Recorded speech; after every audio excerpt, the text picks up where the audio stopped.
Ladies and gentlemen, welcome to the After Hours Show. From the alternative to the mainstream, from the ridiculous to the sublime, ladies and gentlemen, we bring you the audio delight that is the After Hours Show with Basil and Mark. Ooh, yeah. We are increasingly smooth. Good morning, Mark. Good morning, Basil, and good morning to our viewers around the world. Or should I say, Sabah El Khad. Sabah El Khayam. Good morning, Saudi Arabia. Good morning to Saudi Arabia.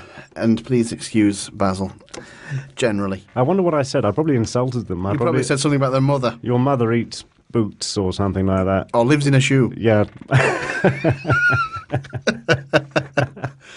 Yeah. After Hours, here we are. Here we are, another After Hours, another exciting episode. I've got a big box full of things that I want to talk about here. There's just loads and loads of them. I've got 2 top 5s. Great. I'm going to do the top 5 female country and western singers in terms of which ones I'd most like to potentially have a relationship stroke sex with. Mm-hmm. But also mixed in with a little bit of singing ability as well, not to be, too one-sided. Tammy Wynette was tragic.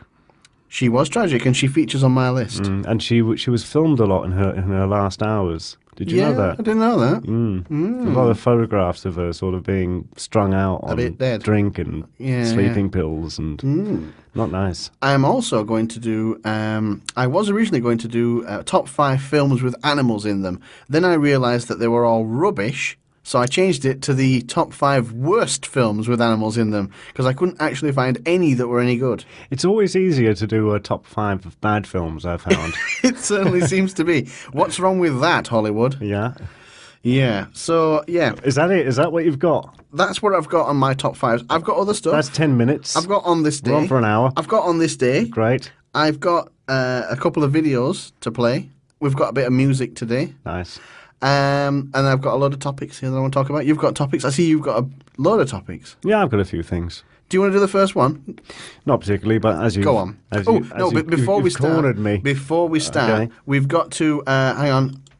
We've got to have a little bit of applause there. Self-congratulations. Self-congratulation is no congratulation at all, but we'll do it anyway. We have just topped 10,000 downloads on iTunes. Amazing. And we only started monitoring iTunes 2 weeks ago. Yeah. So 10,000 in 2 weeks. Not bad. Pretty impressive. Not bad for a little startup. Website, 20,000 views. Wow. Just about, by the time this airs, 20,000 views. YouTube, not quite as impressive, a mere 7,000. Yeah.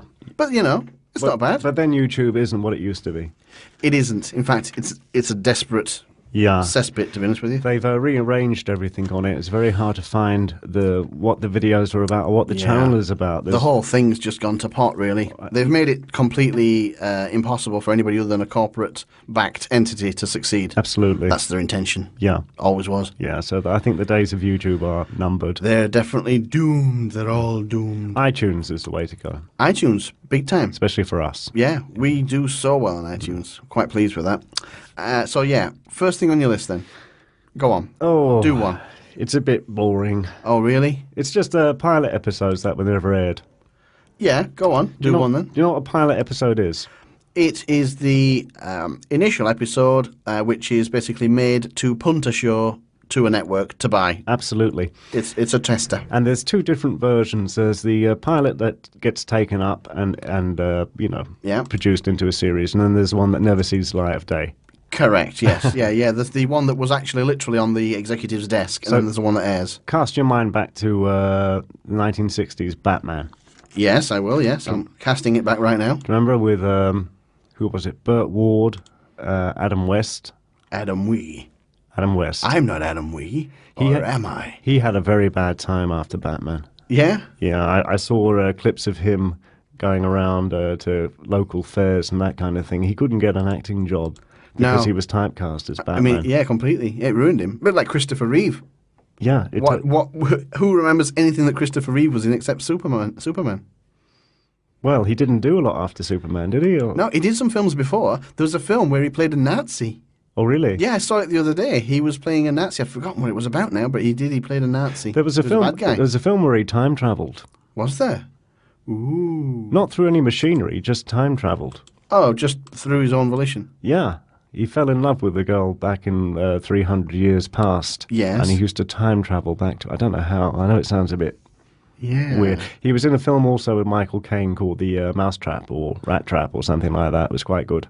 Oh, that wasn't the one with what's his name? With Lee Evans in it. That was the Mousetrap. No, it wasn't. This was Desperate. this was going back quite a long time ago. Right, yeah. Your favourite actor, I know, Michael Caine. I know you're a big fan. As an actor, he's actually quite good, but as a human being, I hate him. Well, back to I'd punch him in the face if I ever met him. Yeah, back to Batman. Yeah, go on. So if you remember in Batman, you might remember some of the supporting characters. There was, of course, Commissioner Gordon. Yes. And there's the usual villains of the week. Yes, Egghead. Joker Vincent Price played Egghead, if you remember that. I didn't actually like Batman. I watched a few of them, didn't really like it. It was too campy. It was a bit campy, but it was just more rubbish. What they're calling camp now is actually just an excuse for being rubbish. There should have been a lot more serious. Yeah, it was just lame. And it was a different actor originally. Who was it? It was Weil Wagner. Weil Wagner. Mm-hmm. Wow. And he was... Are you going to get caught in a loop like Barbara Bush? Yeah. Weil Wagner. He was a lot more serious about it when you look at the YouTube clips of him doing a screen test. It would have been, he would have been more dark and more serious than Adam West. Why the hell did they choose Michael Keaton to play him in one of the films? I thought that Michael Keaton was pretty good. I must admit, I watched about 10 minutes of the first film, and I've never watched one since. Because I don't like Batman. I actually just don't like the whole concept. I think Batman sucks. Okay, well, I don't. Yeah, I get that. Well, anyway, talking about it. It was going to be a different. It was going to be a different lead actor and a different Robin as well. Yeah. And the guy. Now Robin was camp. Oh wow! Short shorts. Homosexual's dream. Oh dear. He really was. But he was, though. I mean, to be fair, he was. Yeah. To be fair, he had short shorts on and tights and little booties. And he lived with Bruce Wayne, and he was a young adolescent. He did. There was something funny going on there. Nobody ever mentioned anything about that. That was so weird. Yeah. Ever. There's definitely something very odd going on in that mansion house. If I was to say, here's my young friend who lives with me. Yeah. People would probably jump to a conclusion there. Most definitely. Especially if he was wearing short shorts when he answered the door. Yeah. But do you remember the original Batman TV series? And there was a Batgirl as well. You mightn't quite remember that. Thankfully, I have no recollection of that. Well, there was Batgirl, and she was going to have her own show as well. So they filmed, I think it was a 20 or 30-minute pilot, which you can find on YouTube. But no, it didn't see the light of day. They didn't go ahead with it. Good. Batman was bad enough, never mind Batgirl. And then there was, Mr. Ed. Mr. Ed, yeah. About the talking horse. That seemed okay when I was young, but now when I look at it, I think, wow, that's bad. Well, again, you can find clips of it, a pilot episode, and it was a different lead actor. A different horse? No, the horse was the same. It was the same horse, but they had no problem with the horse. They liked the horse. They didn't like the actor. Yeah, So, and actually, he wasn't quite right. No, the actor they chose, I think, was a lot better for it. Yeah. So there's Mr. Ed. Go on then. There are more. Yeah, it's quite interesting, isn't it? The Munsters. Yeah, I liked them when I was younger, I think. Do you remember the black and white Munsters? Yeah. It was actually originally filmed in colour. How weird. And to me, it looked a lot better.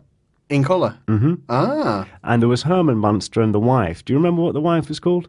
Oh, God, no. She looked a bit like Elvira. It was Morticia. Morticia, yeah. That was the Addams family, Morticia. Yeah, Addams. let's not get mixed up. I've forgotten her name. I always used to get them mixed up. Sorry, I can't remember. But she was they used a different actress in the pilot. So it seems in these pilot things that they're not happy with the actors. And they shift some of the actors to get new actors in, and then they go ahead. Yeah. They have a problem with the actors. I don't know what goes on. Maybe they just don't work. But I thought they worked better looking at it. That's the weird thing about it. Yeah, but maybe the network thought that they didn't work. Well, again, they've got the money. The network thought so, and I don't know if you remember, what was his name? Married with Children, Ted Bundy, the shoe salesman. I thought it was quite funny at the time. At the time, it seemed quite funny. I used to stop up and watch that. It was different, wasn't it? Yeah, for an American comedy. Yeah, it was one of the funny ones. And yeah, that's why it was different, because it was funny. Funny, yeah.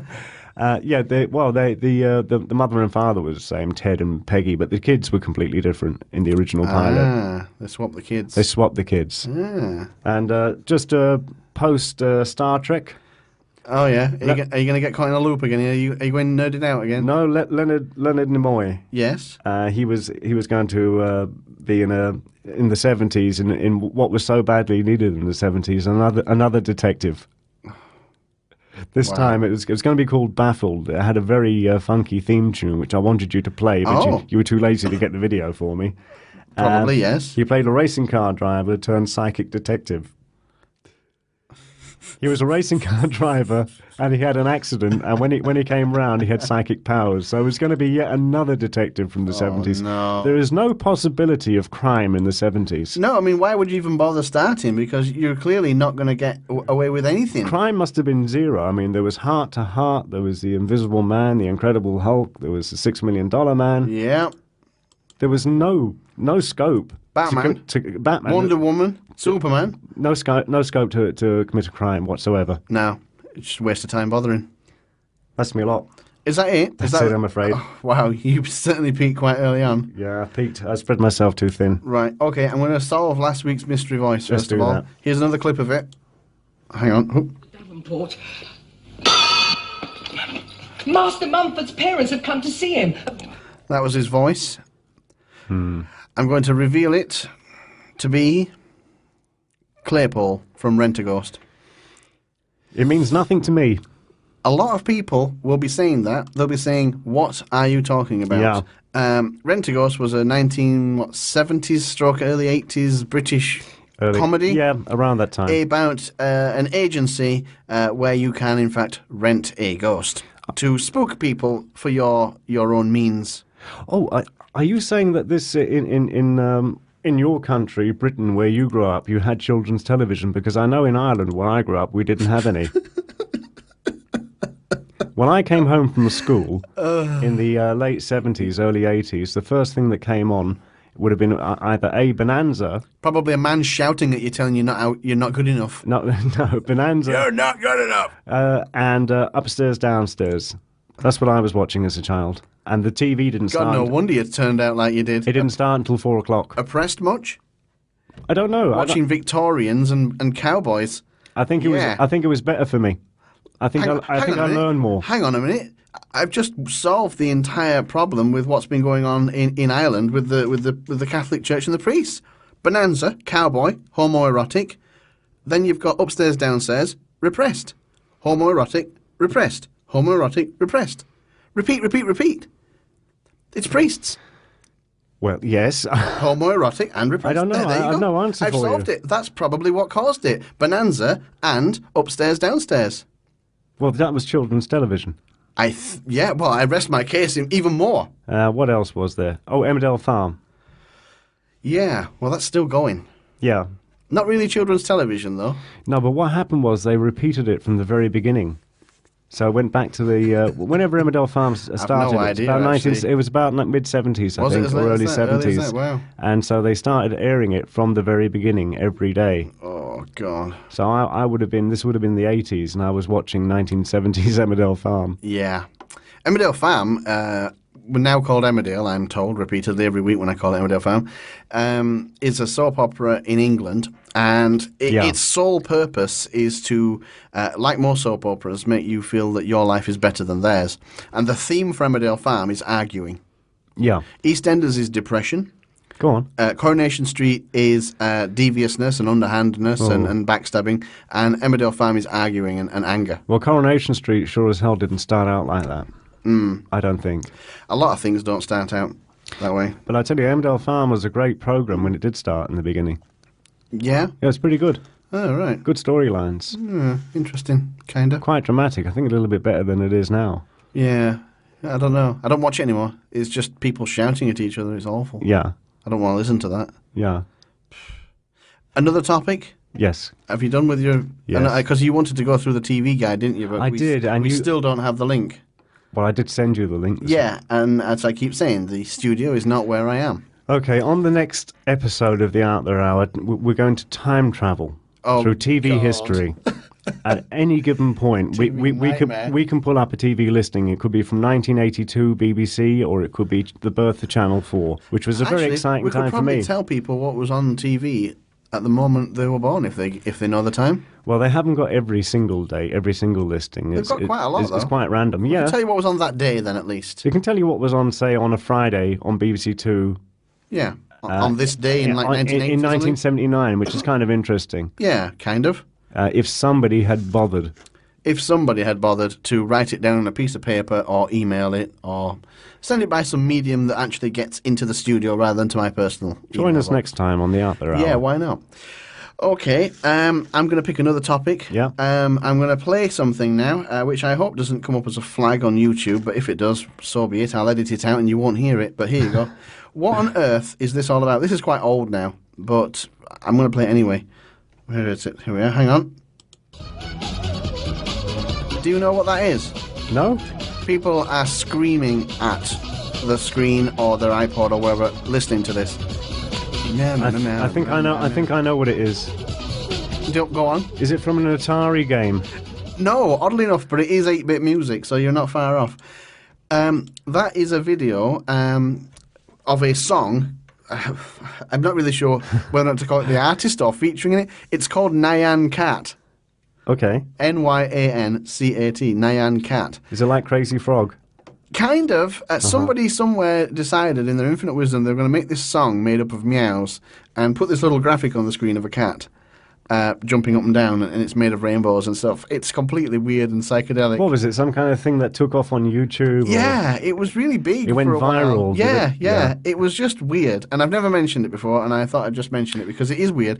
And somebody has made a 100-hour version of that song. Oh, God. A remix. And it's on YouTube.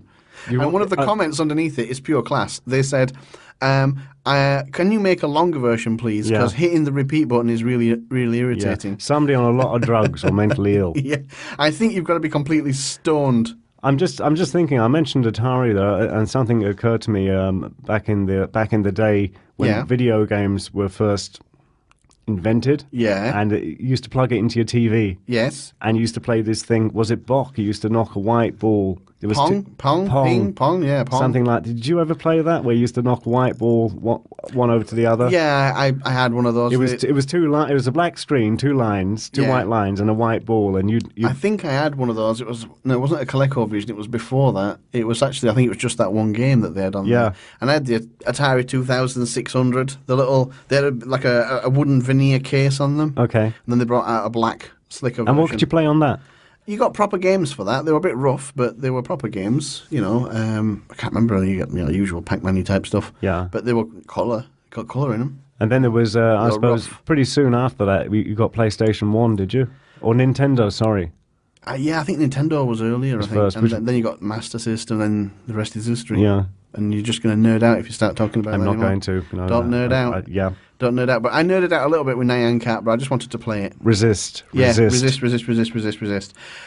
Have you got anything else on your list? Nope. Or are you just struggling? Just struggling. I'm just trying to make up things as I go along. Wow. I've got so much on my list. Yeah, well, you say that, and then you wait for the last 10 minutes to Sometimes spill I do. it. Do it now. Come on. Sometimes I do. I want to talk to you for a moment about the Council of Europe. Oh, I don't know what that is. Exactly. Wow. The Council of Europe. Do you know what that is? No, really. You're living under one of its rules. Okay. And you didn't vote for them. And I don't know who the hell funds them. Hey, I didn't vote for anything in Europe. No, I that's didn't true. vote any of those people in. No, neither did any of us. No, the Council of Europe is actually, it's a weird group. It's made up of foreign ministers from European countries. Okay. But the Council of Europe is bigger than Europe. It's got something like 40 or 50 countries in it. And they're the ones who drew up the European human rights legislation, which you'll hear claimed by people in courts all over the land. Like Abu Hamza in England will say, it's against my human rights to be deported. And it's that legislation that they're all referring to. Now, it's a treaty that they're all signatories to, but technically it's not part of European Union. It's got nothing to do with the European Union, in fact. It's completely separate. But it's based in Strasbourg in France. And they've got a very, very big, expensive-looking building, because I was looking at it on Street View. It's very hard to even get a picture of on Street View, in fact. Very, very hard. Big fancy building. It's about 7 stories high. And it's on it's on a residential street. Does it look like the Tower of Babel? No, it doesn't really. Just looks like a bland... It's not the one I'm thinking of. No, okay, I know which one you're on about. Yeah. It just looks like a bland European building. Like the Germans built it, basically. It's just... Well, the Germans did build it. It's boring and square, and it's got lines on it. It's pretty dull. Nondescript, but a lot of stuff happening there. Yeah. And this is interesting. The guy in charge of it is... Let me just get his name there. Now, bear with me. Thorbjorn Jagland, or Jagland, I'm not sure. He's in charge. Mm-hmm. Never voted for him. No idea who he is. No, but listen, I mean, you take the European Union, the European Parliament, that you can watch on, I don't know, YouTube or TV or whatever. Now, all of those individuals there, none of us have voted them in. Well, you get to vote for your MEP in elections. I don't even remember doing that. Well, they have European elections often enough. So, what are you saying? So, you vote one MP? You vote for your MEP, your European minister, and then they then are elected within the European Parliament to the positions that they get. So they shaft off to the European Union. Yeah, they pop off to Belgium. So they're in the Parliament there. They are, yeah. And then they make decisions. They do, apparently. That you don't vote for as a nation. Well, you don't get to vote for any of the laws that any governments make. You only get to vote for the people that make the laws. Yeah, I know, but I mean, I'm talking about the European Union. Yeah, but you do get to vote. So you've got elected MEPs there, making decisions on behalf of everybody. Yes. Yeah. That we don't get a say on. Well, no, but that's the same in every government on the planet. Otherwise the whole country would be run by referendum. Yeah, well, it should be. Well, it should be, but it's not. But that's the problem. I mean, it's they're all run that way. But the point is that they elect, for example, the European president and the European finance minister, and all the other ones. They elect them within their little circle. I'm not sure if they've got anybody there who isn't an MEP. That'd be interesting. But say the European Union is there. You get no say in who the president is. But they're going to make decisions for for all of Europe. Yes. Yeah. And we're not getting consulted on it. No. In any way, shape or form. Apart from picking who you elect. If you don't want to go along with what Europe's doing, then you should vote for somebody who disagrees with what Europe's doing, basically. Somebody like Nigel Farage. Somebody like him, yeah. But most of the MEPs are totally pro-Europe. They're complete Euro slags. Every single one of them. I think Farage is the only one I can think of who isn't. There are a few others in England. I don't know if there are any in Ireland. And none. There are big movements, however, in other parts of the world. Speaking of which, speaking of elections and all things democratic... You're going to talk about Sarkozy? Greece. Oh, sorry. Yeah, Greece. And France. We'll go to France as well. But yeah, Sarkozy's out. Yeah. Good flaming riddance. I doubt it, Mark. I doubt it, because all it's going to mean is there's somebody equally bad to take his place. Well, the fellow who's taking his place, what's his name? Hollande? Dunno. Is it Jean-Claude Hollande? I can't remember his name. Jean-Claude Van Damme. Is it Francois Hollande? Hollande, anyway, his name's Hollande. Okay. He is the Socialist Party. Right. So, I mean, if France wasn't already left-wing enough, Sarkozy was seen as more central. So this guy's even more left. So he's going. When you say even more socialist and more left, he's more communist. More communist, heading towards communism. He's going down the high road towards communism. That's worrying for France. Yeah. However, he does say he seems to be less into the whole "you tell us what to do and we jump" kind of thing. So I don't know. Do you think he's less pro-Europe? Get this, Merkel, who I really need to get a jingle every time I mention her name, some sort of Sieg Heil or something. Merkel, she said publicly that she supported what's his name? The guy who's just left. I've forgotten his name already. In France. Sarkozy. She said that she supported Sarkozy.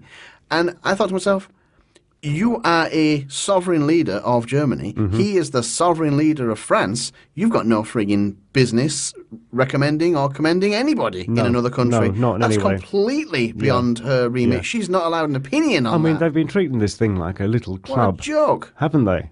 But more interestingly is Greece. The neo-Nazi party have just got some seats in the Greek parliament. See, that's what's going to happen. Yeah, and they're actually the proper pucker Nazi party. I didn't know that. Yeah, it's only coming through now. The results are coming through. The main parties got something like 14% each or 16%, so they've been completely tranced, the main two parties. But see, people are getting desperate. The main two parties can't now come together and form a government because they would still be in a minority. They might be able to form one, but they won't be able to get anything passed because everybody voted for the anti-austerity, anti-Europe candidates, which is good, to be honest with you, at the end of the day. Yeah, but the problem is the party that's representing is neo-Nazi. Well, one of them is. They've only got like 2 MPs or whatever their equivalent is. They're very, very minor.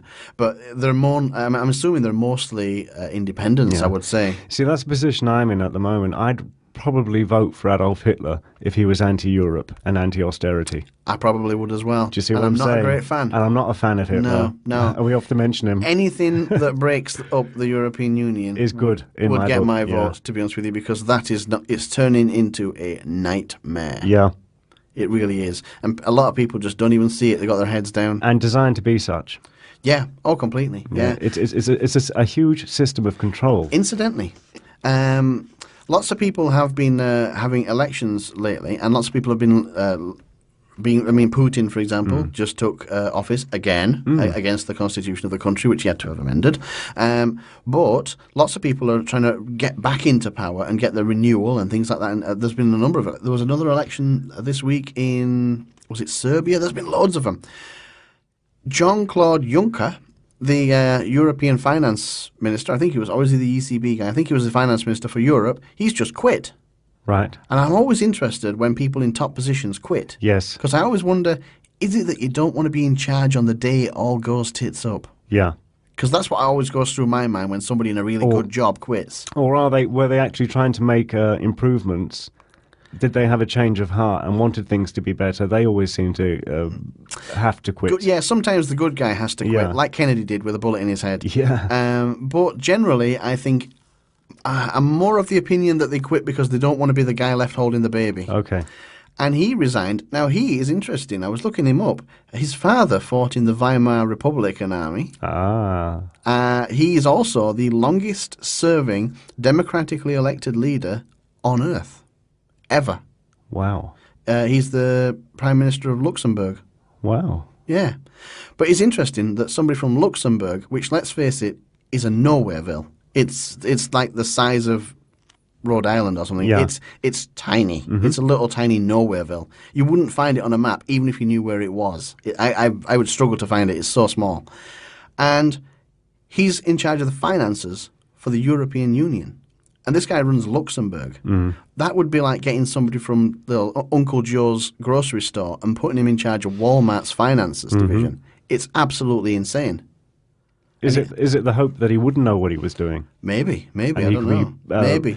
Sort of railroaded and bullied into agreeing to anything. You were talking about Herr Merkel's contacts in the past, her history before, weren't you? I was. Well, it was something that was mentioned to me from a young lady from Germany. Yeah. That it was just unusual. You had East and West Germany. Yeah. And what was the communist side that was? East Germany. East Germany. Yeah. So they had nothing. Pretty much. But young Merkel, for some reason, was allowed. She was on the eastern side, wasn't she? She was on the. Yeah, that was so weird. She was on the communist side. Yeah. But she was. Her alone seemed to be allowed to travel to the west to buy jeans or anything she wanted and back again. Oh, right. She had a pass through the Brandenburg Gate. She had some peculiar pass. She didn't have to jump over the barbed wire and past the mines and the guns. This was told to me by a lady who would know, a German lady. Yeah. Have you got any information on that? No, I haven't, no. But I have actually heard a number of people say that, I wish I could remember the names, a number of people in German government post-World War II, the first elected government afterwards, were in fact ex-Nazis. Oh, yeah. And you know what politics is like. A lot of people pass their position on to their children. There's a lot of people out there who are the sons of politicians. Mark, I mean, Kurt Waldheim, the head of the United Nations, for several years, a well-known Nazi. There's no secret about that. You see, and they don't change their spots. They don't change their opinion overnight. Schwarzenegger was a huge fan of his and close friend. Schwarzenegger from Austria. Austria. Yeah.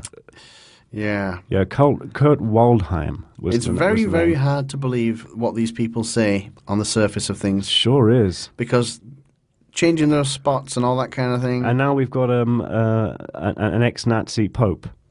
Yeah. Ratzinger. Brown shirt. Yeah. What's that all about? Who thought that was a good idea? Who thought, let's choose God's representative on Earth, and I know, let's choose a Nazi. Maybe we're going a bit over the top here on the Out There Hour, but the Nazi connections keep popping up. There's a lot of them out there. Their names keep reappearing, and their children and their children's children. Yeah. They all end up in key posts. Because I think if you go back again, he must be getting. I'm wearing his name out. Go on. Gerald Williams. Yes. Literally wearing his name out. Literally, yeah. But if you go to his theory about the. Should we start calling him Joe Will? Because there's not enough of his name left. Joe Will, yeah. The high-powered Nazis nipping over to South America there with all their wealth. Yeah. So we're not saying that they're all still in. I mean, they're all dead now. They are. But their children. Yeah. Who may or may not have inherited their belief system. You can be pretty sure they did. Probably would be my bet. These were hardcore Nazis. Yeah. With their enormous wealth. Yeah. They bought into corporate America. We believe. We believe so. They bought into lots of things. Finance. In finance. And when you buy into corporate America, you buy into politics. Yeah. In America. Completely. Yeah. Because Same thing. It's unusual in America. You can very much lobby government. Yeah. If you're a huge corporation. When corporations and government mix and merge, it's called fascism. Fascism. That's the dictionary definition of the word. Yeah. And that's America, what America is. That's exactly what America is. It's fascist. Much the same as Europe is some sort of hybrid between fascism and communism, whatever the hell it is. I don't know. But I don't subscribe to this thing about with Kurt Waldheim or the Pope that, they did something in their lives, once in their lives. Oh, yes, so they happen to be brown shirts. Oh, they happen to... Everybody was. Oh, yeah. Well, everybody was Charles Manson once. Yeah, do you know what I mean? Yeah, I mean, maybe he's misunderstood. Hey, Ratzinger and Waldheim, why weren't you fighting the Nazis instead of joining them? Yeah. How about that? That would be my question. Yeah. Yeah. I mean, that would literally be like saying Adolf Hitler, he killed, millions of Jews, and he tried to take over most of the known world, but maybe he was just misunderstood. That's in the past. Yeah. Maybe he had one of these syndromes where, it makes him grouchy during the day. No, I don't buy it, Mark. I don't buy it. Do you? Not at all, no. Kill them all, that's what I say. Good stuff. Okay, yeah. Have you got anything else on your list, or have you completely run out? Well, we could do the mystery voice on this day. Mystery voice. I've got a good mystery voice this week. They're all I know. I nearly said who it was. But don't say it. Now, we're going to just play this little clip. Hopefully, you will hear it. Here we go. Here he comes. Hang on. Keep this down. What happens? Listen. I'm checking out the house. Why? In case there might be somebody there. That's all you're having. It's the man's voice that we want, not the woman's voice. He's a well-known actor. He is mega massive. The film may not be as well-known. I hadn't... You hadn't heard of it, had you? No, which I thought was quite strange. I'll give you a bit of a clue. The film is about a subject that we have talked about and we're going to talk about in depth at some stage. It's very part of our idiom. It's within our remit for this show. Yeah, definitely. It's definitely out there. We haven't covered this properly on the Out There Hour yet, and we are appealing to people. We've got some people to contact us. Alien abductees. Yeah. And I'm starting to take the whole thing a lot more serious from some of the videos I've been watching from a group called AMACH, is it? AMACH, yeah. AMACH. And the testimony of 6 people I've seen, it wasn't what I was expecting. I was expecting some kind of loopy, freaked out characters. Yeah. No, these people are very genuine, very rational. It's just... Well, I've got my contact Cecilia in Florida, who knows lots of people involved in this, and I've got a few on Facebook now, so it's only a matter of time until we get some of these people on. There's one in particular in the UK, Simon Parks. We want to talk to you. Yes, please. We'd like a word with you. Yeah, we've added him on Facebook, and we await his response. Yes. Shall I do on this day? Yes, please. Right. Now, we're short on deaths for today, so if you are planning on taking up rock climbing or parachuting, then today would be a good day if you're famous to start doing that, because there are very few famous deaths on this day. What's the day today so I can consult my calendar? Yes, you do that. Wednesday the 9th. Wednesday the 9th. Famous births. I've got a brilliant one here. Okay. Howard Carter. Do you even know him? No. Howard Carter. He is the English explorer, adventurer who discovered Tutankhamun's tomb. How interesting. Yeah. He is the guy who discovered it. How did he discover it? Just, I assume, from references and looking and digging a lot. Yeah. Interestingly, Howard Carter, I seem to recollect, also found the Rosetta Stone, among other things. Oh, just remind me the Rosetta Stone again. It was a piece of stone, part of what they call a stele, but I'll go into that. It looks like a tombstone. And on it was a bit of Egyptian hieroglyph. It was also written in, I think, modern Greek and Coptic Greek, if I remember correctly. And because they understood Greek, they could translate the hieroglyphs. And it's what basically, it unlocked the hieroglyph language to people because nobody spoke it. So that's what did it. I wish I could remember the name of the guy who actually deciphered it, but I seem to remember that they actually sent it to a guy, I think he was 17 years old, in France. Yeah, and he decoded it in his bedroom. I've really got my doubts about that, whether they can really decode the hieroglyphics. No, they can. It's dead easy. It's old science. It's all done. You reckon? Yeah, it's all done. Okay. Yeah, I don't think so. You believe what you like. You just go. I think they're looking at stuff and saying, "Oh, that's what that means," and they haven't a clue. You fly in the face of everybody else. You do that. That's my job. Yes, you do that. Billy Joel, born today. Born today. Yeah. Wonderful. Yeah. Happy birthday, Billy. Billy Joel. Now, here's another name that you probably won't recognise. Carl Gustav Lavelle. Carl Gustav. Was he a psychiatrist of some kind? No. You say that about all Germanic sounding names. I do. I'm usually right. No. He was Swedish and he was an inventor. And if you, people are probably not even aware of this, but there's a company out there still going today called Alpha Laval, I think it's called. Okay. And I think they are of his name. I don't know if he owns it or his ancestors own it or his, what do people come after him called? His children's children. If they own it, I don't know. But I suspect they do, because it's Swedish and so was he. He invented all sorts of stuff, really. But interestingly, well, not really interestingly, but I'm going to go into it anyway. They make lots of milking machines. So anybody out there who's got a cow and milks it will probably have an Alpha Laval milking machine. Did he invent the milking machine then, the guy? Let's go with it. Let's just say. Okay, yeah. I reckon he did. Probably, yeah. Almost definitely, in fact. Events on today. Now, some of these are pretty good. The 17th Amendment of the United States Constitution. 1973, or is that 1913? I can't read my own. Why do they keep amending the Constitution? What's wrong with it? 1913, it basically gave provision for elected senators. Okay. So, yeah. Well, they keep amending it because it keeps getting in the way.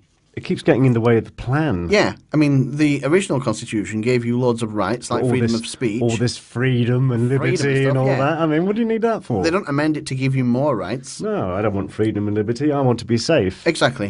1960, still in America, the FDA, the Federal Drug Agency, I assume it is, they approved the contraceptive pill. Well, they've also approved the human microchip recently. But why would the Food and Drug Administration approve... Oh, actually, no, I'm thinking of the... that is for that correct one for the pill, isn't it? I'm thinking of the food one. Because the food one... There are a couple of things. There's the Food and Drug Administration. Yeah. Okay, and that's about food and drugs and chemicals. Or maybe they changed the name. Are you thinking about the other one? There is one for the food, but the food people approved something which was technically a drug, or was it vice versa? I can't remember anymore. I've forgotten my point anyway. What do you think of them approving the microchip? Well, you don't eat it. They've approved implants. Yeah. A microchip implant. Yeah. What do you think about that? Well, from a safety point of view or from a tyrannical 1984 point of view? Both. Well, from a safety point of view, it's probably perfectly safe. But from a... But you could be controlled by a microchip, couldn't you? Only if you live in sci-fi. Yeah, well, what about the science and technology that they haven't told us about? You've got to remember, back in World War II, the computers existed. They weren't made public until the 60s, but they were using computers for 20 years. Yeah, valve ones as big as buses. I know, as big as a room. I know all of that, but nonetheless, the public weren't aware of the word computer. No, but until the 60s. They were doing basic number encryption, so it was really elementary stuff. It wasn't computer in any sense that you would detect one today. You talk as if you were there. I am. It's unbelievable. You talk like you were there. I am a little bit aware of such things. I have some knowledge. But you weren't in the room. No, but I've Were you in them. the room? Did you speak to them? I have actually spoken. You can't say with your hand on your heart unless you were in the room talking to them. I've attended a lecture by somebody who was in the room. Really? Yeah. What, in the computer room? I have attended a lecture of a guy. His name was Duffy. His name was American chap, and he was a specialist in decrypting ciphers. This is back in the day when they were all lining the walls. That was a computer. It was a huge room, and it was a load of He was basically going over the basics of deciphering and how to decipher a cipher with no pre-existing knowledge of it. Didn't IBM have some kind of involvement in the... Well, they had involvement with the Nazis, I know that much. They did, didn't they? They did. The Nazis learned a lot from IBM, or was it vice versa? I'm not sure. I would need to look that up. Can we ever get through 10 minutes without mentioning Nazi? Probably not. It's very hard, isn't it? Yeah. Eh? Yeah. Oh, good morning, Israel, by the way. We do keep getting a lot of listeners from Israel, and I wonder why. We keep talking about the Nazis. They probably think we're Nazis. We did find out something about But we Israel. do slag them off quite a lot. I mean... we're not pro-Nazi, Nobody Israel. could accuse us of being... Come on, Mossad. Seriously. Yeah, listen properly. Yeah, if that's you that's been going through my bins, Mossad, seriously, tidy up. Yeah. Okay, next one. 1994, a happy one this time. Nelson Mandela becomes president of South Africa. Ah, that's nice. That's a nice chap. Winnie Mandela. Winnie Mandela, yeah. Wow. Oh. What a bitch. Don't get on the wrong side of her. Wow. She will put a tyre around your neck and set fire to it. Yeah, she seemed to be somewhat agitated. Sorry, that's fact. Winnie Mandela was Yeah. Why did she get locked up for something like that? Did she? Tell me more. I think she did. I can't remember. It's something I shall never forget. I read it several times about this. I forget what they called it, the burning necklace. But she would put a necklace, a rubber tire around somebody's neck and set it on fire. Can you imagine how painful that would be? Can you imagine how awkward it would be? I mean, surely they're going to move. And also, tires are really hard to set on fire. You'd have to build a wood fire to set the tire on fire. Not if you doused it with petrol. Petrol goes out in seconds. See, when people tell you stories like that, people often forget the logistics of it. And if you've ever tried to set a tyre on fire, you realise they're not flammable. Let's do an out there hour experiment on you. Yeah. And let's put a tyre around your neck and set fire to it. Now, I've got here, 2005, Chief Pedo takes charge. But that actually is interpreted to the aforementioned Ratzinger. He assumed power. I like to write Chief Pedo because I remember who he is then. When did he assume power? 2005, apparently. What, he became Pope then? I thought it was more recent than that. Boy, that's 7 years. Yeah, apparently so. Wow. I didn't think so, but that's what I found. He's been saying some wacky stuff. Well, why wouldn't he? I mean, he's the guy's a Nazi pedo king. What do you want? Well, it's just the stuff about UFOs. Why is he saying that there's a real possibility of UFOs lately? Well, because he's beginning to look increasingly idiotic and redundant. He's trying to catch up. He told us that we went to watch Harry Potter. Why? Oh, yeah, because it was... satanic. Occult. Yeah, unlike Catholicism, which is also satanic. Next one. 1955. Bit of a theme going here. Germany joins NATO. 1955. Okay. Well, it's just... Good or bad? Now, here's a good one. 1950. L. Ron Hubbard. He wrote Dianetics. Correct. Yeah? Correct. I know who that is. Yeah. What a mentalist. We've got to get somebody on from the Scientology. Is he the Moonies? Scientology. Oh, is that not Moonies? Scientology. No. Oh, they're two different things? Completely different things. And decades apart. Really? Yes. So if you're... what did you call it again? Dianetics? Dianetics. I used to pass this particular shop front Yes. in Dublin years ago. Right. And up on the top. Did you do a personality test? I no way. No, I had no idea. I was lucky I didn't. It was Dianetics on the front. Anyway, I didn't know what that meant. Yeah. And there was something about a personality test, and I thought, no, I don't think I want my personality tested for a start. In case it might break. In case I find out something. But I've discovered afterwards that was Scientology. Yeah. They didn't say, if they'd said Scientology above the shop door, I would have known what they were. Yeah, you would have been straight in. Yeah. No. Please tell me what to believe. I'll go for anything. All right, I'm going to press on because I've got more to do here. Now, 1785, Joseph Brahma, he patented the beer pump. What do you think about that? This day in history is actually turning into quite a long day in history. Yeah, I went to extra effort this week. You sure did. Extra interest. The beer pump. 1978, Aldo Moro, found dead. He was the Italian Prime Minister. He'd been kidnapped and they had beaten him and shot him. Who's they? I think it was the mafia. You reckon? I think that's what the news said anyway. That's what the news said? Yeah. Wow, that was pretty... yeah. That's pretty interesting. 1502, Columbus sets off west. Good luck, Columbus. Good luck with that one. See what you find. Now, here's a good one. 1994, in Kinshasa, Zaire, which I don't think exists anymore, does it? Zaire. There was a big fight in Zaire between Muhammad Ali and some other guy. Yeah, the Rumble in the Jungle. Rumble in the Jungle, yeah. Well, they quarantined it because they got Ebola. Ooh. Ebola, everybody. Ladies and gentlemen. Well, the whole country. Ebola. They quarantined the country. Well, Kinshasa, at least, anyway. Ebola is that plague from the rats, is it? I'm not sure where it originated from. I know it's very nasty. Is it Black Death? No, that's the plague. What's Ebola then? It's just a virus that kills lots of people. Oh, it's nasty. You don't want to get it. No. We've got 15 minutes left. We've got to get some top fives done. Oh, yeah. Have you got another top five, or have I just got mine left? Well, actually, this week we're talking to Paul Gershio from Project Merlin, I think, or the Merlin Project. Talked to him 2 days ago. About his, Continuity much? About his amazing computer program that can predict the future.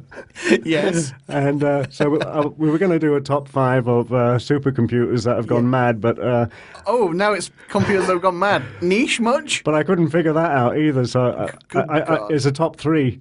So I scribbled down just before we went on air. Do it. It's terrible. Do it. HAL 900 from 2001. Yeah. Okay? Yeah.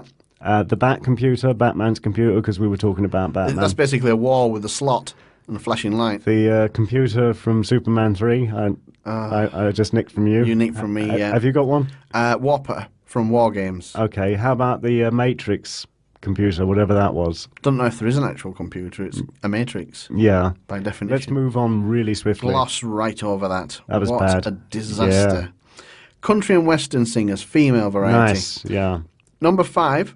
Now, I actually could only come up with 4. So number 5 I just picked off of a page somewhere because I thought, well, she looks nice. Linda Ronstadt. Yeah. I had heard of her, but I wouldn't really recognise her songs, to be honest with you. But I needed 5, so I just picked her and stuck her on the end. Well, she's a kosher country and Western star, yeah? Yeah, she's got an Emmy and things. She did a duet with Aaron, what's his face? It was quite a big hit in the 80s. Yeah. Not a clue. Oh, yeah. Not a clue. Yeah. Number 4, not known for country and western, I didn't think, but I saw a name there and I thought, I like her, so she's going on at number 4, Olivia Newton-John. Country and western? Yeah, and she's got Emmys for it, to prove it. Oh, fair enough, and there she is. Yeah. I know you're a bit of a fan of Olivia Newton-John. Quite like Olivia Newton-John. Xanadu, one of my top favourite Supercount songs. Yeah. And Xanadu. She did one as well about physical, all the fat men in the gym physical, working. Yeah, do you remember that? Yeah. Very good. Yeah. Number 3, Dolly Parton. I love Dolly Parton. She was so good looking when she was young. She was brilliant. She's still good looking, but she's about 120 now. She's probably at least 120 now, yeah. But God, she was gorgeous in the 70s. Number 2, previously mentioned, Tammy Wynette. Yeah, horrible tragic end. Yeah. The fact that it was so well documented, I found, was a bit disturbing. I watched I think it was on the Biography Channel, something about her, and they just had so much footage of her. There's a Biography Channel? Zonked out on the couch. Yeah, on drugs and things Yeah. Number 1, my personal number 1, just because I quite like her, June Carter. Yeah, Johnny Cash's wife. Yeah, June Carter. Why do you like her? I don't know. She just looks a bit minxy. She looks like she's a bit She cheeky. sure does. Again, back in the 70s. You look at Tammy Wynette and you look at Dolly Parton and you know it's all show. But you look at June Carter, I reckon she's, kinky to the core. She's got a wicked twinkle in her eye. She's kinky to the core. Right, I spotted that. Ah, yeah. Kinky to the core. There's a few more. There's Crystal Gale. And I thought about putting her in at number 5, but I didn't. Yeah. And there was a few more modern ones that I thought, screw them. It's not the same, is it? Nah. Well, Shania Twain. Yeah. There's a couple of those ones. I just didn't bother with them. I quite like Shania Twain. She's all right. Yeah. She's not bad. Yeah. She's not up to the caliber of the 70s ladies. No. They had sex appeal, didn't they? Yeah. June Carter. Yeah. Ladies and gentlemen. You're right. Carter. I've always had a secret admiration for June Carter. Yeah. She's the one. I'm going to do another top 5. Straight in, another top 5. Let's go straight into it. Right, okay, press on. Worst films with animals in them. Go now, on. I had so many to choose from. Number 5, Gorillas in the Mist. I thought it was all right. I particularly dislike it because Diane Fossey wasn't a particularly pleasant person. No. She did very unpleasant things. She abused the natives and all sorts of stuff. Did she lobotomize the gorillas or anything? All sorts of nastiness. Really? Yeah, I can't remember what she did exactly, but there was loads of it. She wasn't that pleasant, to be honest with you. How interesting. Yeah, wasn't that keen. Number 4, Disney features in this a little bit. The Cat from Outer Space, the film. Jesus, yeah. Oh, God. God. I'm sorry. A cinematic abortion. I'm sorry to go off topic. Wow. But there's another Disney film that made me want to commit suicide. The computer that wore tennis shoes, and it's still showing to this day. Oh, my God. Oh, that should have been on your top 5. It should have been on my top 5. I think it was Ryan O'Neal when he was about 14 playing a super intelligent kid. Actually, I've never heard of that one. And Herbie, all of them. Oh, God, oh Jesus! We'll do another. No, you need to do another. We'll do a top 5 bad Disney films. Save it. Actually, so many. Maybe we'll do a top 100. A top 100. Yeah. Number 3. You've mentioned him a couple of weeks ago. Beastmaster. A great film. Absolutely fantastic. He could talk. I mean, I know there are animals in it, and he wasn't an animal, but wow, it was great. Awful. Number 2, another Disney film, also featuring a cat, That Darn Cat. Can't place it. What year would that be now? Oh, late 60s, I think, early 70s. Oh, they're the worst. It was just awful. Was it Disney as well? It was well? like The Cat from Outer Space. Oh, yeah. Yeah, what the hell was it about? I think Dick Van Dyke might have been in it. Oh, God, it gets worse. Oh, the humanity. The humanity of it all. Oh, the humanity. Number 1... by far and away, possibly one of the worst films even that I've ever seen. Never mind with animals. It would probably be number 5 on my worst films ever. Seabiscuit. Oh, wow. What on earth were they thinking? I'll call you Seabiscuit. Yeah. And, are you going to raise me? Warhorse. Have you seen Warhorse? Oh, the new one? I thought it was going to be about war. It's actually about a bloody horse. The title gives it away. I thought it was going to be about. I was going to look at lots of good, war footage, and there was going to be lots of trenches and uniforms. It's a bloody horse. Yeah, it is. Yeah, it's been a stage play for years and years and years. To be fair, you've got to be interested in horses. You've got to be borderline fetishist with horses. Well, there is a film about that called Equinox or Equinox. Ooh. Do you know that one? No, I just like the title. About the chap who did have a fetish for horses, and he was always breaking in and what on earth are you and playing watching? with them. It was a film with Richard Burton, and it's also a stage. Richard Burton was in it. It's a stage play, and Harry Potter's been playing the lead part. Oh, that's what he's in currently. I saw him in some sort of It's about a boy who really loves horses. Who loves horses? Harry Potter. Who loves horses? Loves horses. Yes. Yeah. Yeah. Yeah. And the Pope goes on about Harry Potter. Wow. I think maybe that would be, slightly less. Oh, the films that the Pope could talk about. Yeah. There's some really you talk Saw and all those things that I've never watched. American Psycho. Well, there's Saw and there's another couple of ones about serial. There's torture horror. Oh, loads of that kind of thing. And I've never looked at any of those films. Oh no, they're just nasty. I can't do that. I can't deal with those. Yeah. So that's my top 5 done. I'm not gonna. I was gonna play some music, but I'm not gonna play it. Shall I play it or shall I not play it? Are we out of time? No, we've got time, but when we come back, we'll only have like 5 minutes. I know, let's chat away about stuff. Yeah, we'll do the music next week. But what else have we got on this list here today? We've done the films, we've done the singers. Oh yeah, I wanted to talk about your artistic liking. Okay. Oh, on Facebook. Yeah, it's a catchphrase that we developed earlier in the week. Artistic liking. Yeah, I've got to do it. Yeah. I don't want people to think I'm ignoring them on Facebook. So every time anybody says anything, does anything, posts anything, you artistically click like over and over and over again. And I want them to like what I post as well. But they don't, do they? Nobody else does it. No, but sometimes some people do. Other artistic people. Occasionally they do. But that's the whole point. That's the whole point of a like. You're trying to find other artistic people. Maybe you should start a group. No, it's artistic likers, and you can all sit there in a group, continuously liking things. It's a feature of Facebook, and it's there. That's what the like button is for. Can you like the fact that somebody else likes something? Because you could get like a mega loop going. If you got all the autistic people to join a group called Autistic Likers, one of you could post something like hello, then you could like it, and then I could like the fact that you liked it, and then somebody else could like that, and we could crash Facebook. Now, to be honest with you, it's kind of rude not to like things that people put up. I mean, I never click You're showing appreciation, saying, yes, I agree with that sentiment,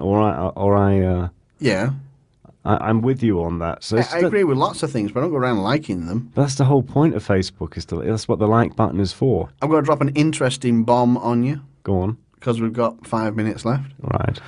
I wanted to talk about the MI6 agent who died mysteriously in London, was it last year? And somehow managed to put himself, already dead, in a bag, zip it up and lock it from the inside with the padlock on the outside. Yeah. He then also managed to turn on his central heating in the middle of August, in the middle of a heat wave, turn it right up to the nuts and decompose his body so much that there was no DNA evidence from anywhere else. Yeah. That is a really unfortunate death. That's a really remarkably unfortunate death. What are the chances of that? And not that unusual. No? No. Oh. There was a banker there in America. He stuffed himself into a bin. Suicide. He stuffed himself into a bin? Killed himself and stuffed himself into a bin. Yeah. Wow.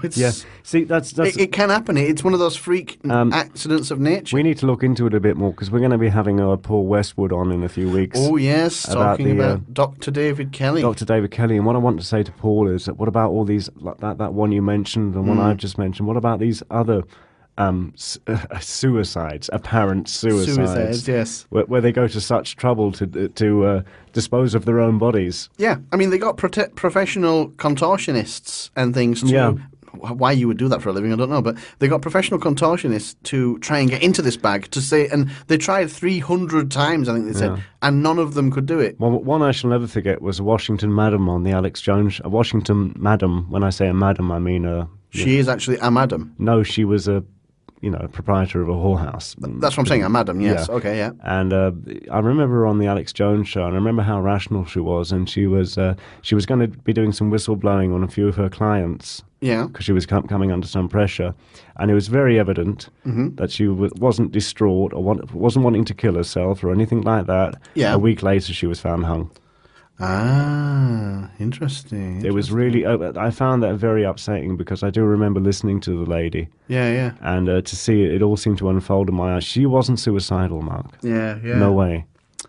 Seems to happen quite a lot. Just for the record, I'm not suicidal either. No, me neither. I'm more homicidal than suicidal. Yeah. But, incidentally, you heard about the missiles they were planning on putting on roofs around London. You heard about that. The guy who broke that story on Twitter, you need to seriously live more on Twitter and less on YouTube. Okay. YouTube's just full of Facebook I'm on. Yeah, Facebook's a bit sucky, to be honest. But Twitter, a guy in that building, he broke the story on Twitter directly and said, here's a leaflet that's just come through my door. It was on in seconds. And that same guy who broke the story and made all the controversy go across the news, he's been interviewed on the TV a lot of times. It's the same guy they keep interviewing who tweeted it. He has been evicted. And the guess what? The grounds they used to get rid of him were he had an unauthorized broadcast from his flat, and it was in his tenancy agreement that he couldn't do that. Basically, somebody interviewed him. Wow. And they're kicking him out, and he'll be out by, I think, sometime the end of this month, next month, before the Olympics start, by the way. And he's going to be gone. What was his take on it? What did he think about it? He was just perturbed that the army could come along and stick a missile battery on his roof. Yeah, I saw somebody posted on Facebook, actually, saying that they could explode any minute. They're most dangerous. They generally don't, though, otherwise the army wouldn't really be using them, in fairness. No, but... It'd be rather awkward to have a missile that blows up randomly. So this chap, then, he just went out and he told everybody that they were fixing... Yeah, he said, what the hell are you doing? This is crap, nobody even asked our permission, blah, blah, blah. And now he's being kicked out by his landlord. Oh, how interesting. Yeah, I wonder if he's suicidal as well. I hope not. Yeah. Yeah. Exactly. I think we're about done. Thank God. Yeah. Oh, yeah. That's it. We're there. Well, thank you, Europe, Africa, and the Middle East. Yes, particularly Saudi Arabia, who seem to be one of our biggest customers. We'll see you next time on the Out There Hour. See you all later, everybody. Bye-bye. From the alternative to the mainstream, from the ridiculous to the sublime, ladies and gentlemen, we bring you the audio delight that is the After Hours Show with Basil and Mark.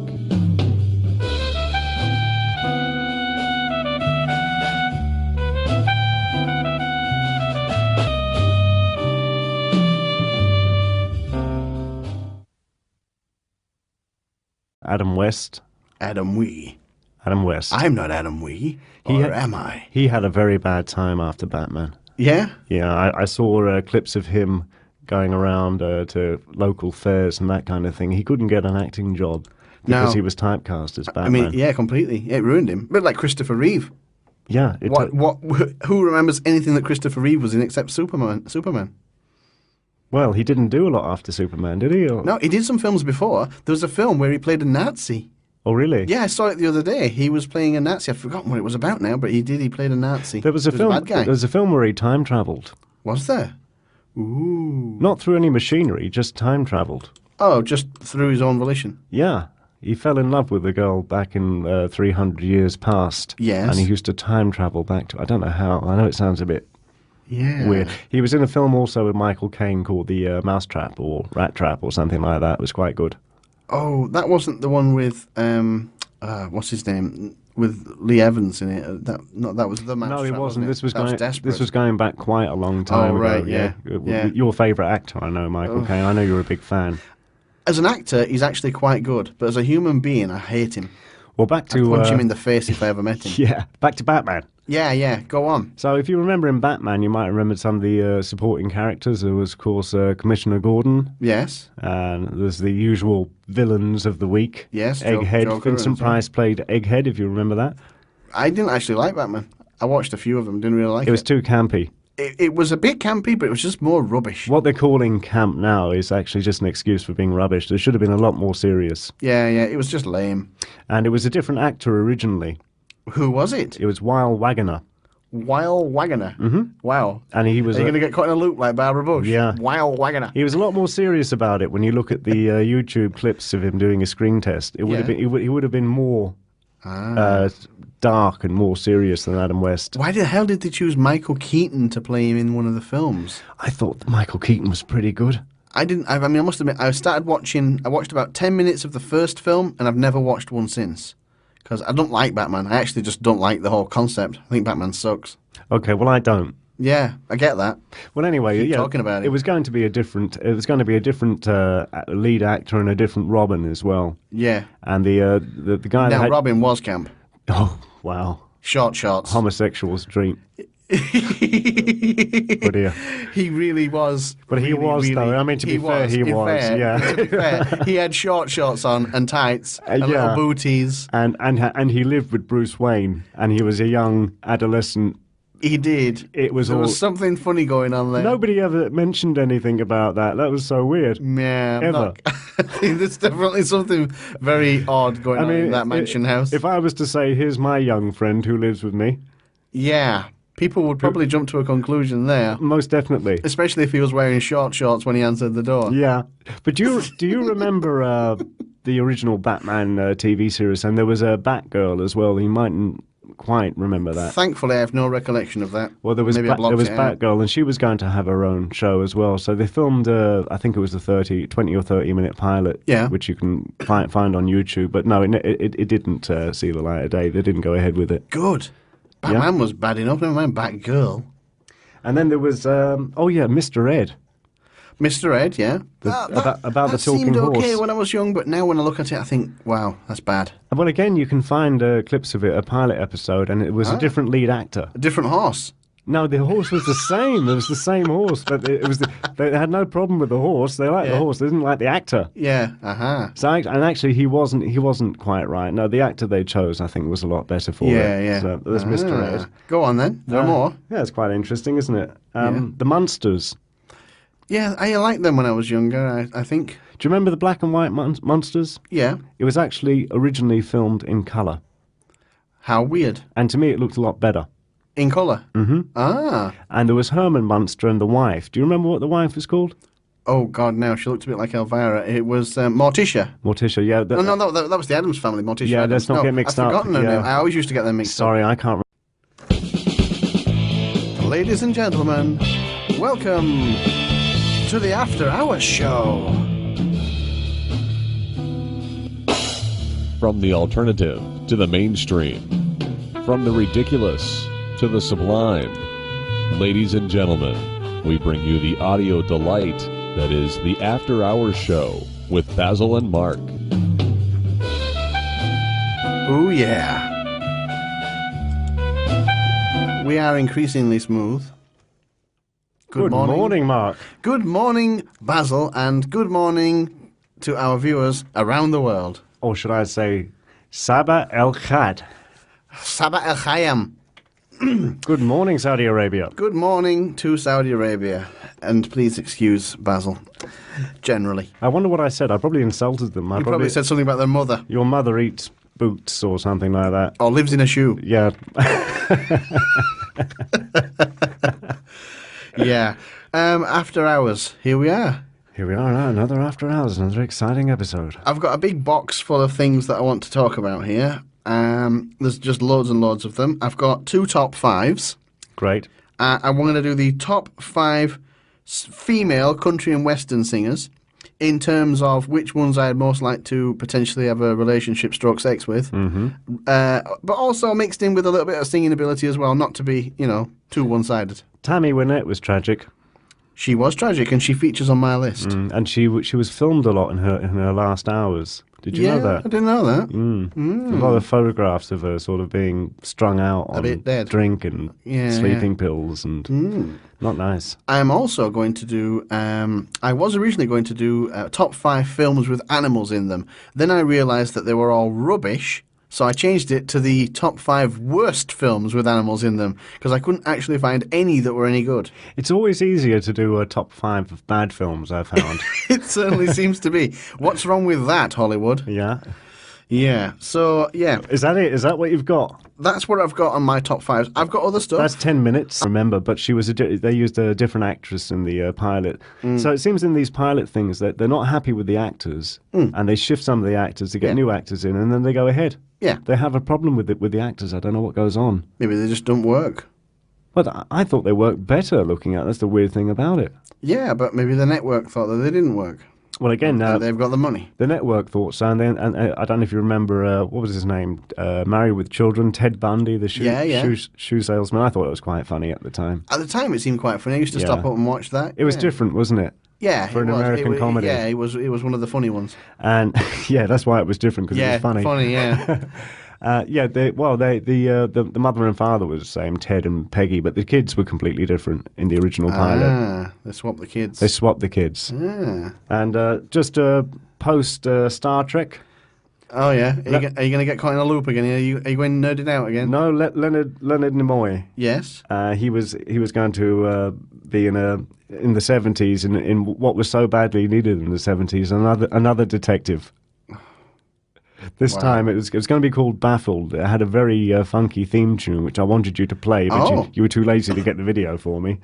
Probably, yes. He played a racing car driver turned psychic detective. He was a racing car driver, and he had an accident, and when he came round, he had psychic powers. So it was going to be yet another detective from the 70s. No. There is no possibility of crime in the 70s. No, I mean, why would you even bother starting? Because you're clearly not going to get away with anything. Crime must have been zero. I mean, there was Heart to Heart, there was the Invisible Man, the Incredible Hulk, there was the $6 Million Man. Yeah. There was no scope Batman, Batman, Wonder Woman, Superman. No scope to commit a crime whatsoever. No, it's just a waste of time bothering. That's me a lot. Is that it? That's it, I'm afraid. Oh, wow, you certainly peaked quite early on. Yeah, I peaked. I spread myself too thin. Right, okay, I'm going to solve last week's mystery voice first of all. That. Here's another clip of it. Hang on. Oh. Davenport. Master Mumford's parents have come to see him. That was his voice. I've got on this day. We're on for an hour. I've got on this day. Great. I've got a couple of videos to play. We've got a bit of music today. Nice. And I've got a load of topics here that I want to talk about. You've got topics. I see you've got a load of topics. Yeah, I've got a few things. Do you want to do the first one? Not particularly, but as you go on. Before we start, okay. we've got to hang on. We've got to have a little bit of applause there. Self-congratulations. Self-congratulation is no congratulation at all, but we'll do it anyway. We have just topped 10,000 downloads on iTunes. Amazing. And we only started monitoring iTunes 2 weeks ago. Yeah. So 10,000 in 2 weeks. Not bad. Pretty impressive. Not bad for a little startup. Website, 20,000 views. Wow. Just about, by the time this airs, 20,000 views. Yeah. YouTube, not quite as impressive, a mere 7,000. Yeah. But, it's not bad. But then YouTube isn't what it used to be. It isn't. In fact, it's a desperate cesspit, to be honest with you. They've rearranged everything on it. It's very hard to find what the videos are about or what the channel is about. The whole thing's just gone to pot, really. They've made it completely impossible for anybody other than a corporate-backed entity to succeed. Absolutely. That's their intention. Yeah. Always was. Yeah, so I think the days of YouTube are numbered. They're definitely doomed. They're all doomed. iTunes is the way to go. iTunes, big time. Especially for us. Yeah, we do so well on iTunes. Quite pleased with that. First thing on your list then. Go on. Oh. Do one. It's a bit boring. Oh, really? It's just pilot episodes that were never aired. Yeah, go on. Do one then. Do you know what a pilot episode is? It is the initial episode, which is basically made to punt a show to a network to buy. Absolutely. It's a tester. And there's two different versions. There's the pilot that gets taken up and produced into a series, and then there's one that never sees the light of day. Correct, yes. yeah. There's the one that was actually literally on the executive's desk, and then there's the one that airs. Cast your mind back to the 1960s Batman. Yes, I will, yes. I'm casting it back right now. Do you remember with, who was it, Burt Ward,